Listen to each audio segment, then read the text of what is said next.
गुण निधि एक पौराणिक पात्र जिसने पाप में जीवन जिया और फिर भी स्वर्ग प्राप्त किया। एक बार देवलोक में ब्रह्मा जी से महर्षि नारद जी ने पूछा, हे ब्रह्मदेव, यह गुण निधि कौन है और इतना दुराचारी होने के बाद में भी शिवलोक में क्या कर रहा है। तब ब्रह्मा जी ने बताया, हे नारद, तुमने मानव हित के लिए यह बहुत ही अच्छा प्रश्न पूछा है।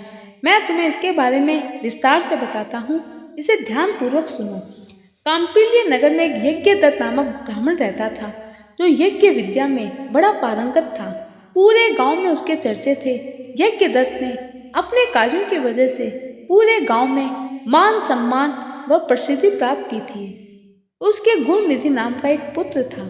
उसकी उम्र 8 वर्ष की थी। यज्ञदत्त ने अपने पुत्र का 8 वर्ष की उम्र में ही यज्ञोपवीत संस्कार कर दिया था।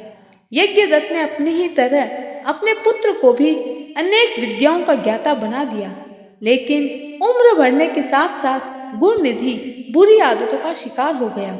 वह पिता से छिपकर जुआ, खेलकूद, गाने बजाने वालों का साथी हो गया।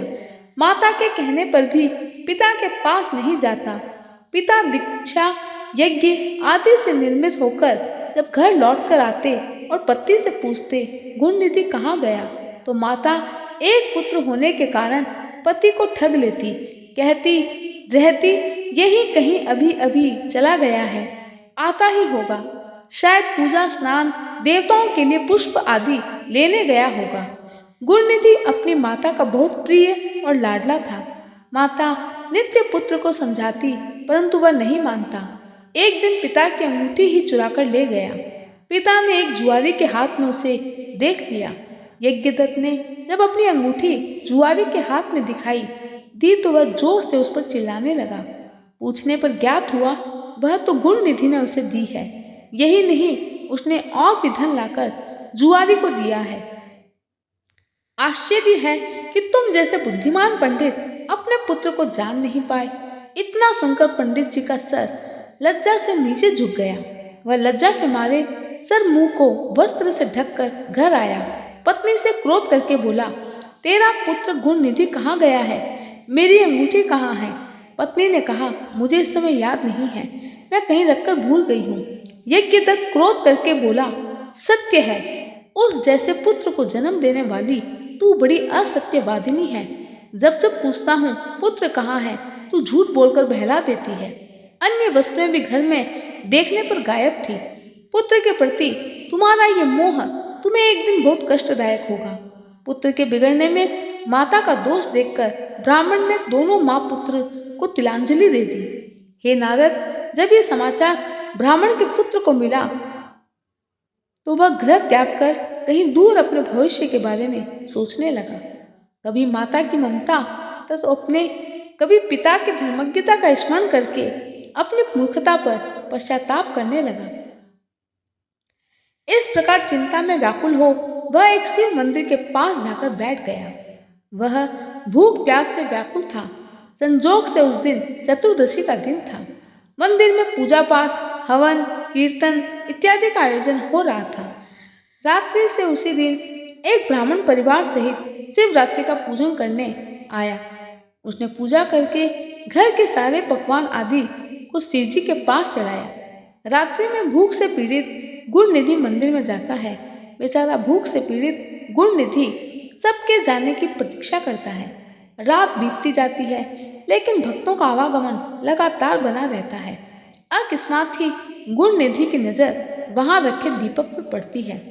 दीपक की ज्योति को प्रज्वलित करने के लिए गुण निधि अपने वस्त्रों को फाड़ता है और उसकी बाती बनाकर दीपक की ज्योति को बनाए रखता है। इस तरह जाने अनजाने में ही गुण निधि भगवान भोलेनाथ के मंदिर को प्रकाशित कर देता है। लोगों के जाने की प्रतीक्षा में प्रातःकाल का समय हो जाता है। इस तरह गुण निधि का उपवास और रात्रि भर का जागरण हो जाता है। अंत में जितना भोग शिव जी के पास चढ़ा था उसे समेटकर वह चंपत हो जाता है। भागते भागते गुण निधि एक रुद्राक्ष वृक्ष के नीचे विश्राम करने बैठ गया और कुछ समय पश्चात वहीं पर गुण निधि की उस पेड़ के नीचे मृत्यु हो जाती है। यम और शिव दोनों के सेवक गुणनिधि की आत्मा का दावा करते हैं। यम के सेवकों ने कहा, पापी गुणनिधि का सही स्थान नरक में है। लेकिन शिव के सेवकों ने कहा कि भले ही वह महान पापी था, लेकिन उसका सही स्थान तो स्वर्ग में होगा, क्योंकि वह रुद्राक्ष वृक्ष के नीचे लेटा हुआ मर गया था और रात्रि में उसने अपना वस्त्र फाड़कर दीपक में बाती डालकर शिव मंदिर को प्रकाशित किया है। व्रत रखकर इसने शिव जी की पूजा और दर्शन भी किया है। इस कारण अब यह हमारे साथ शिवलोक को जाएगा।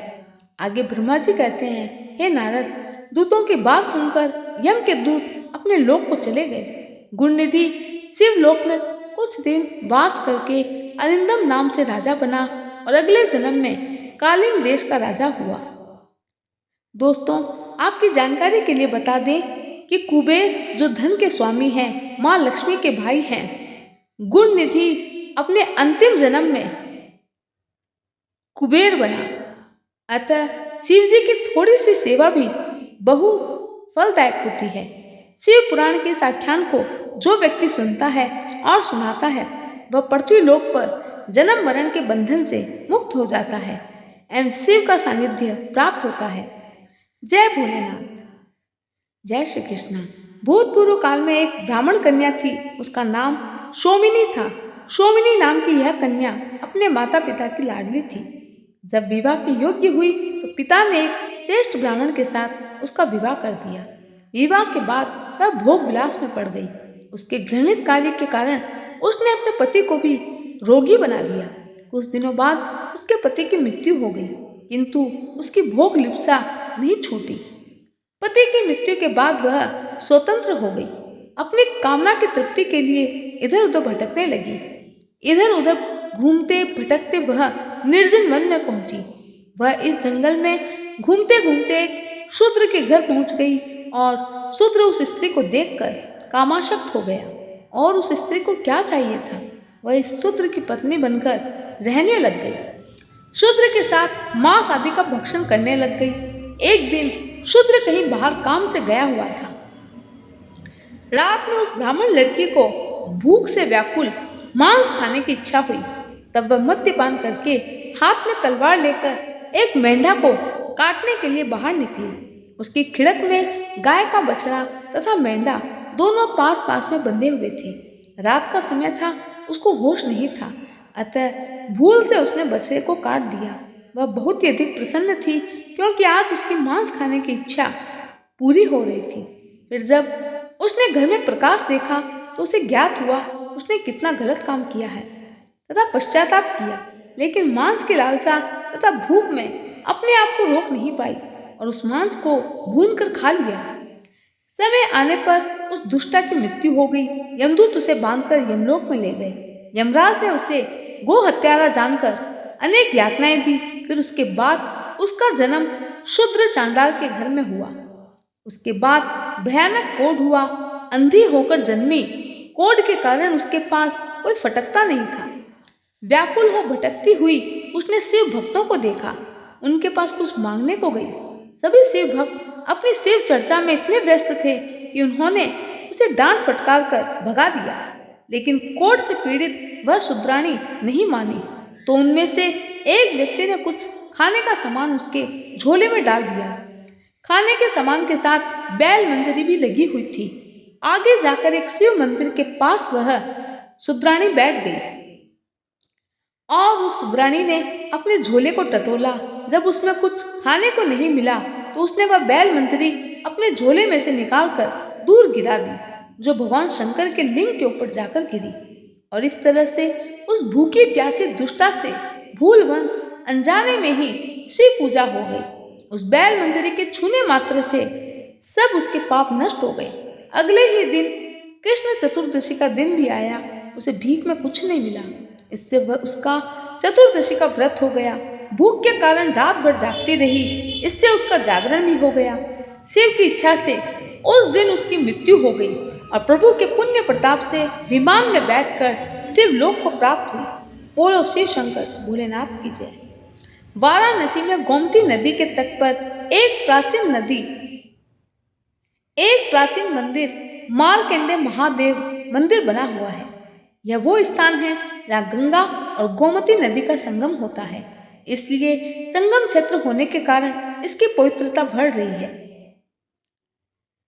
इसलिए इसकी पवित्रता बढ़ जाती है।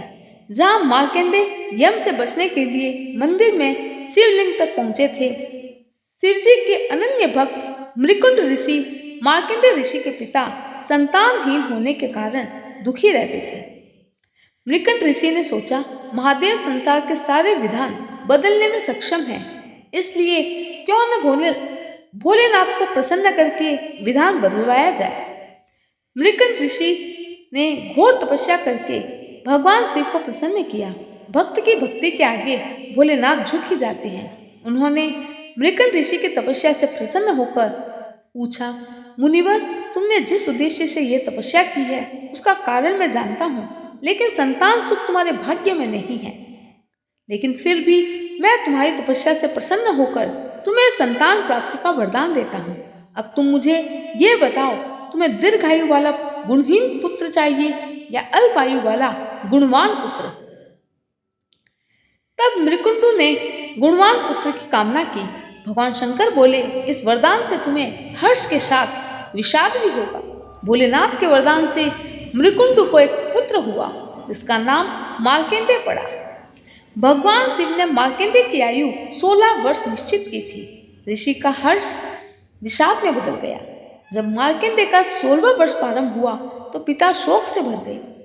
वे रात दिन शोक में डूबे रहते। मार्कंडेय बड़े होने लगे।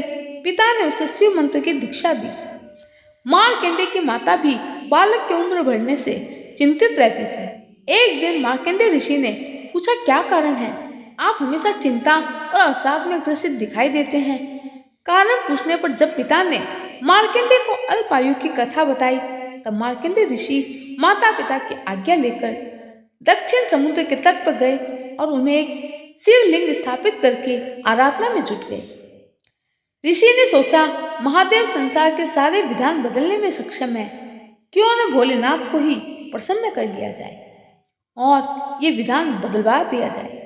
दूसरी तरफ मार्कंडेय ऋषि के माता पिता रात दिन चिंतित रहते। मृकुंड ऋषि ने अपनी पत्नी को आश्वस्त किया, जिस ईश्वर की कृपा से संतान हुई है वही भोलेनाथ इसकी रक्षा करेंगे। धीरे धीरे समय करीब आता गया। माँ बाप की चिंता बढ़ती गई।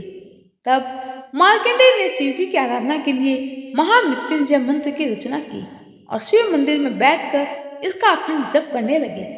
समय पूरा होने पर यमदूत उन्हें लेने आ गए। मार्कंडेय ऋषि को तपस्या में लीन जब यमदूतों ने देखा कि बालक महाकाल की आराधना कर रहा है, तो उन्होंने थोड़ी देर प्रतीक्षा की।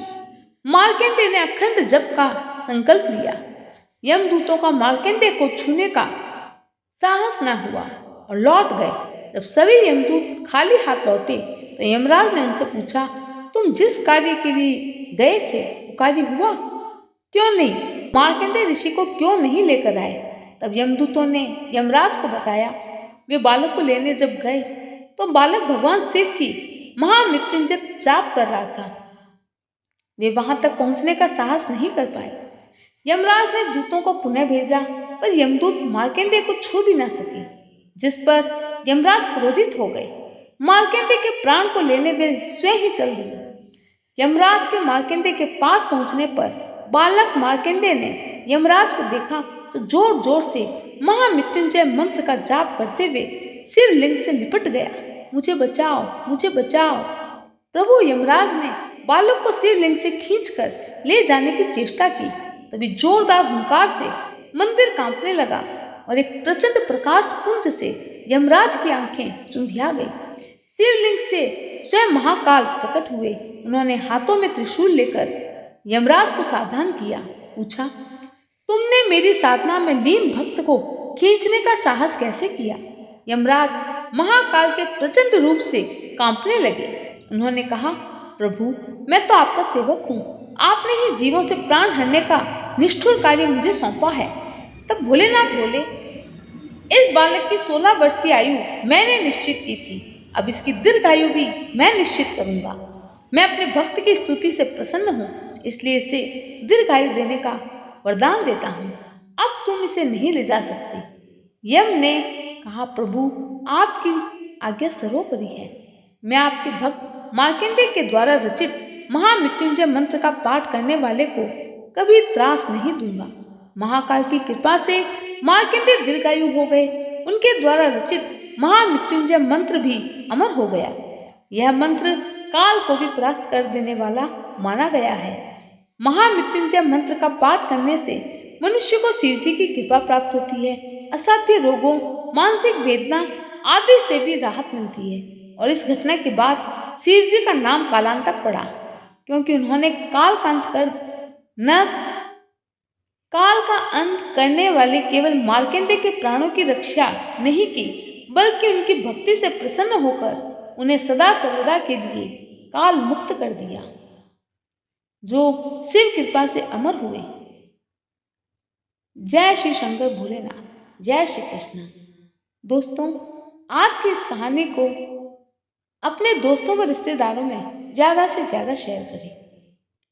कहानी पसंद आए लाइक करना ना भूलें। चैनल पर नए हैं तो सब्सक्राइब करना ना भूलें।